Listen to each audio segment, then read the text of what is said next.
లేచింది నిద్ర లేచింది మహిళా లోకం అని ఎన్కటి సినిమాలల్లా పాటలే కాదు. ఇగో ఈ తీర్ల ముంగట పడుతురు కూడా ఆడోళ్ళు. ఏది నడిచినా మేము ఊకున్నంత సేపే, మాకు తిక్కరేగే కోపానికి వస్తే తగ్గేదే లేదు, ఎవ్వలేం చెప్పినా ఊకునేదే లేదని ఇగో గిట్ల ప్రతాపం చూపించి కోపం తీర్చుకున్నారు. ఏయ్ తల్గి తగ్గనే తగ్గకుర్రే అక్కలు, ఆ గది అట్లా చల్ మంచిగా చెప్తే గీళ్ళేడింటారే. శివాంగుల్ లెక్క మీరు సీన్లకి ఎంటర్ అయితేనే ట్రెండ్ సెట్ అవుతుంది, లేకుంటే గీ మొగోళ్ళు ఏడింటారు.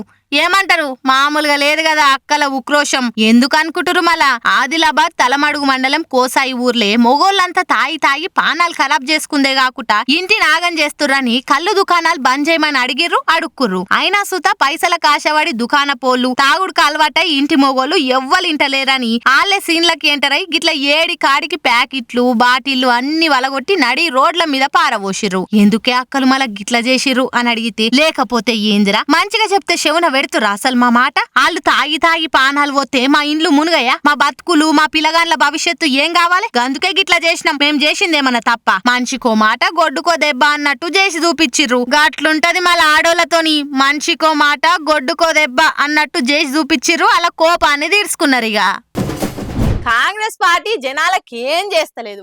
అసలు సీఎం గా రేవంత్ రెడ్డి ఏం పనితనం చూపిస్తలేడు. మమ్మల్ని పట్టించుకుంటనే లేడు, మాకు న్యాయం చేస్తలేడు అనుకుంటా స్పేస్ లేకపోయినా క్రియేట్ చేసుకొని మరి పక్క పాటోళ్ళు ఒక తీరుగా తిట్టిపోసుడు మస్తు కామని.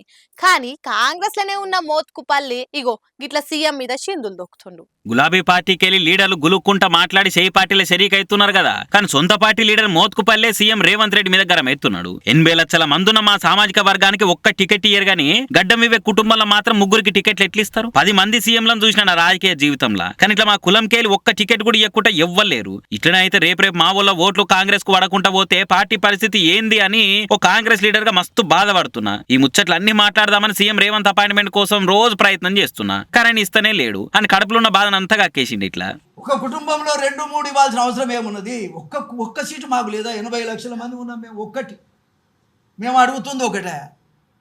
కుటుంబానికి 2-3 తీసుకుంటే ఒక్కటి మాకు ఇయ్యలేరా?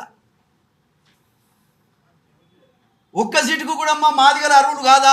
అదన్నా చెప్పండి. మాకు కూడా న్యాయం చేయండి, మా కులానికి కూడా న్యాయం చేయండి. నిజంగా మాది గారు ఓట్లు వేయకపోతే పార్టీ భవిష్యత్తు ఏమిటి? కాంగ్రెస్ పార్టీ భవిష్యత్తు ఏమిటని నేను అడుగుతున్నా.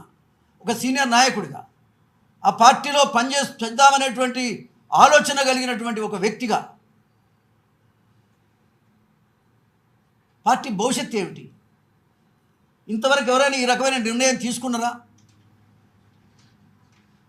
నేను 10 మంది ముఖ్యమంత్రులను చూశాను, ఎవరు కూడా ఈ రకమైన నిర్ణయం అయితే జరగలేదు. మరి ఇది ఏ రకమైనటువంటి నిర్ణయం అనేటువంటిది ముఖ్యమంత్రి గారు ఆలోచన చేయాలని నేను విజ్ఞప్తి చేస్తా ఉన్నా. కాంగ్రెస్ పార్టీ 4 కాళ్ళ పాటు ఉండాలని కదా మేము కాంగ్రెస్ పార్టీలోకి వచ్చింది.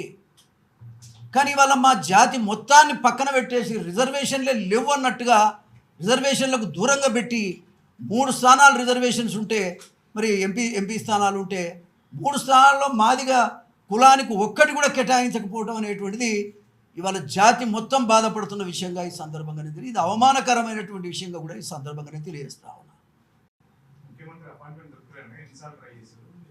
అరే ఎన్నిసార్లు నేను రోజు అంటుంటే మళ్ళీ ఎన్నిసార్లు అంటారు? ఎందుకు ఇస్తాడో నాకు తెలియదు. ఇక నువ్వు అడిగే క్వశ్చన్లో నేను ఏం చెప్పాలి? నేను రోజు అడుగుతున్నా. మొత్తానికి మోత్కుపల్లి మాట్లాడిన మాటలు తెలంగాణ పాలిటిక్స్ లో కొత్త పంచాయతీకి పరదలు లేపుతున్నాయి. ఇప్పుడు బయటి పార్టీల లీడర్లు కాంగ్రెస్ ను సీఎం ను మాటలన్నారంటే ప్రతిపక్షాలు కాబట్టి పక్క అట్లనే మాట్లాడతారు. బద్నాం చేసి బ్రాండెడ్ బట్ట కలిసి మీదేస్తారని అనుకోవచ్చు. అరే మన సొంత పార్టీ లీడర్ ఇట్లా మాట్లాడితే మంది ముందుల పలసగ్గామా, పార్టీ పాతాళంలో పోదా అని అనుకోబట్టి హస్తం పార్టీ నేతలు. మరి రేవంత్ రెడ్డి తీరిక లేకుండా బిజీగా ఉండి అపాయింట్మెంట్ ఇస్తలేడో, లేకుంటే వెనకంగా ఏమైతుందో తెలియదు. కానీ ఎంపీ ఎలక్షన్ల ముందర మోత్కుపల్లి పెద్దలలో మోపేస్తట్టున్నాడు పోరి.